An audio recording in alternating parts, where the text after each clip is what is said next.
অমিত শাহ মুসলমানদের শত্রু, মমতা ব্যানার্জিও মুসলমানদের শত্রু। কাজে মুসলমানরা কেউ রাজনীতিতে শক্তপোক্ত জায়গায় বাংলায় থাকুক, সেটা অমিত শাহরা যেমন চায় না, মমতা ব্যানার্জিও চায় না। মমতা ব্যানার্জি 3 বারের মুখ্যমন্ত্রী, তিনি মুসলমানদের ভোট নিয়ে 3বার মুখ্যমন্ত্রীতে বসেছেন। তিনিও ভেতর থেকে হিন্দুত্বর কম্পিটিশন করছে শুভেন্দু অধিকারী আর মমতা ব্যানার্জি।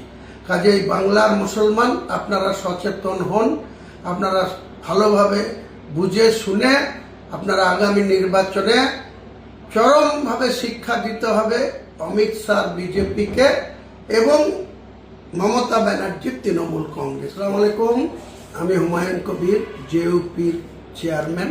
বাবরি মসজিদ ইস্যুটা নিয়ে ভারতবর্ষের স্বরাষ্ট্রমন্ত্রী অমিত শাহ তিনি সংবিধানও মানতে চাইছেন না, তিনি সুপ্রিম কোর্টকেও মানতে চাইছেন না, তিনি হাইকোর্টকেও মানতে চাইছেন না। কারণ বাবরি মসজিদের ভিত্তি স্থাপনটা নিয়ে যেভাবে দুবার কলকাতা হাইকোর্টে কেস হয়েছিল, এটাকে রোখার জন্য, ভিত্তি স্থাপনটাকে রোখার জন্য, সেটা মহামান্য হাইকোর্টের নির্দেশে আমরা শান্তিপূর্ণভাবে সম্প্রীতি বজায় রেখে এই বাবরি মসজিদের ভিত্তি স্থাপন করেছিলাম 6 ডিসেম্বর 2025। 2 মাসেরও বেশি সময়, প্রায় 3 মাস হতে চলল, আমরা সেই বাবরি মসজিদের জায়গায় মুসলিম কমের টাকায়, তাদের দানের টাকায়, তাদের সাহায্যের টাকায় আমরা প্রায় 11 বিঘা জায়গা বাবরি মসজিদে করার জন্য আমাদের যে ট্রাস্ট, সেই ট্রাস্টের নামে খরিদ করেছি। এই 11 বিঘা জায়গা উপরে আমাদের মুসলিম কমের টাকায় এই বাবরি মসজিদ প্রতিষ্ঠা হচ্ছে।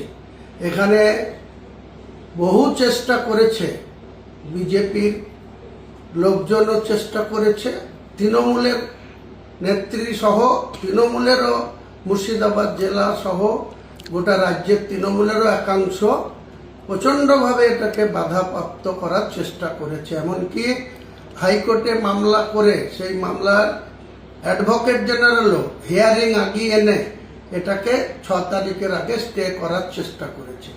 কেউ সফল হয়নি।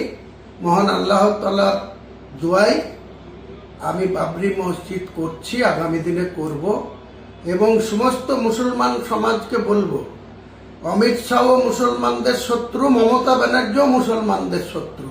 কাজে মুসলমানরা কেউ রাজনীতিতে শক্তপোক্ত জায়গায় বাংলায় থাকুক, সেটা অমিত শাহরা যেমন চায় না, মমতা ব্যানার্জিও চায় না। মমতা ব্যানার্জি 3 বারের মুখ্যমন্ত্রী, তিনি মুসলমানদের ভোট নিয়ে 3বার মুখ্যমন্ত্রীতে বসেছেন। তিনিও ভেতর থেকে হিন্দুত্বর কম্পিটিশন করছে শুভেন্দু অধিকারী আর মমতা ব্যানার্জি। কাজেই বাংলার মুসলমান আপনারা সচেতন হন, আপনারা ভালোভাবে বুঝে শুনে আপনারা আগামী নির্বাচনে চরমভাবে শিক্ষা দিতে হবে অমিত শাহ বিজেপিকে এবং মমতা ব্যানার্জির তৃণমূল কংগ্রেসকে। হিন্দুরা তাদের ভোট দিক না, কিন্তু মুসলমান ভাইরা আপনারা কেউ ওই যারা অবিবেচক বা যারা মোনাফেকগিরি করছে, যারা বাবরি মসজিদের মতো একটা পবিত্র মসজিদের বিরোধিতায় নেমেছে, তাদের মুসলমান ভাইরা আপনারা ব্যালটে তাদের এইসব কুচক্রীদের উপযুক্ত জবাব দিতে হবে। এটাই আমি বাংলার মুসলিম ভাইদের কাছে আবেদন করব, যেন বিজেপি বাংলা দখল করতে না পারে আর মমতা ব্যানার্জি যেন 4র্থবারের জন্য কোনো মতেই বাংলার মুখ্যমন্ত্রী হতে না পারে।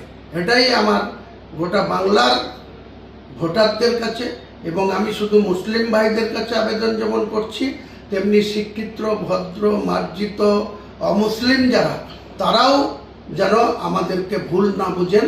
তিনারাও দেখবেন যে আজকে যে চোর জুইচোরের যে সরকার চলছে, তুলাবাজের সরকার চলছে, দুর্নীতিগ্রস্ত সরকার চলছে, তাদেরকে কি করে ক্ষমতাচ্যুত করতে হয়, আগামী দিনে কর্মসংস্থানের যাতে ত্বরান্বিত হয়, বেকার সমস্যার সমাধান হয় এবং প্রত্যেকটা ক্ষেত্রে যে এদের জিজিয়া কর দিতে হয় ব্রিটিশের মতো, এই তৃণমূল কংগ্রেসের কর্মীদের এদের বাংলা থেকে উৎখাত করতে হবে এবং সাম্প্রদায়িক বিজেপি যারা বাবরি মসজিদ ভেঙেছিল, যে অমিত শাহের দল, মুরলীমোহন যোশী এবং এল কে আদবানির নেতৃত্বে 6 ডিসেম্বর 1992 সালে সেই বাবরি মসজিদ যারা ভেঙেছিল তাদেরকে আমরা যোগ্য জবাব দেব বাংলায়, যাতে তারা কোনো রকমই বাংলায় সরকারে আসতে না পারে।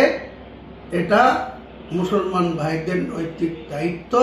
তারা যেন কারো ফাঁদে পা দেবেন না। আপনারা আপনাদের নিজেদের শক্তির বহিঃপ্রকাশ করুন। বাংলায় আমাদেরকে ভোটে নির্বাচনে আমাদের যে সকল প্রার্থী দেব তাদেরকে ভোট দিয়ে নির্বাচিত করুন। দেখবেন এরা উপযুক্ত শিক্ষা পাবে আগামী দিনে বিধানসভা নির্বাচনে। নমস্কার।